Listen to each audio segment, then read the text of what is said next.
evolution of the universe.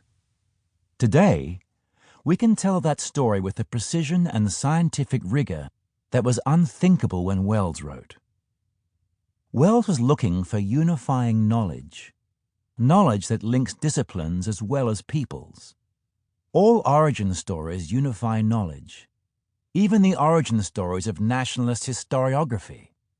And the most capacious of them can lead you across many timescales and through many concentric circles of understanding and identity, from the self to the family and clan, to a nation, language group, or religious affiliation, to the huge circles of humanity and life, and eventually to the idea that you are part of an entire universe or cosmos.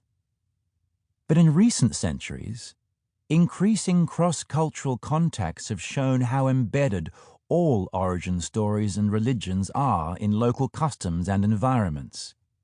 That is why globalization and the spread of new ideas corroded faith in traditional knowledge. Even true believers began to see that there were multiple origin stories that said very different things. Some people responded with aggressive, even violent defenses of their own religious, tribal, or national traditions.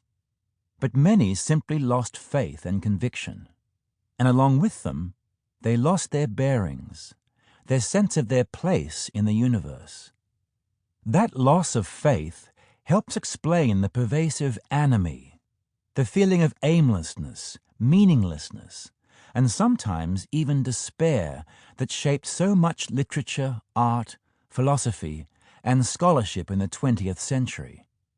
For many, nationalism offered some sense of belonging. But in today's globally connected world, it is apparent that nationalism divides humanity even as it connects citizens within a particular country. I've written this book in the optimistic belief that we moderns are not doomed to a chronic state of fragmentation and meaninglessness. Within the creative hurricane of modernity, there is emerging a new global origin story that is as full of meaning, awe, and mystery as any traditional origin story, but is based on modern scientific scholarship across many disciplines. That story is far from complete, and it may need to incorporate the insights of older origin stories about how to live well and how to live sustainably. But it is worth knowing because it draws on a global heritage of carefully tested information and knowledge, and it is the first origin story to embrace human societies and cultures from around the world. It is a collective global project, a story that should work as well in Buenos Aires as in Beijing, as well in Lagos as in London. Today, many scholars are engaged in the exciting task of building and telling this modern origin story, looking for the guidance and sense of shared purpose that it may provide, like all origin stories, but for today's globalized world. My own attempts to teach a history of the universe began in 1989. In 1991, as a way to describe what I was doing, I started using the term big history.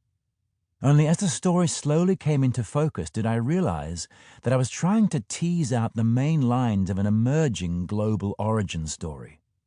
Today, big history is being taught in universities in many different parts of the world, and through the Big History Project, it is also being taught in thousands of high schools.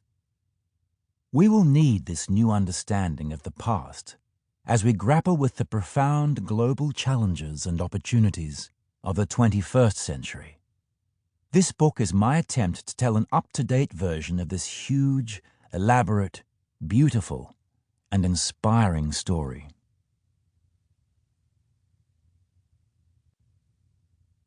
Introduction. From The Hero with 1,000 Faces by Joseph Campbell. These are the imagined words of the Hindu god Shiva. The forms that come and go, and of which your body is but one, are the flashes of my dancing limbs. Know me in all, and of what shall you be afraid? From Finnegan's Wake by James Joyce.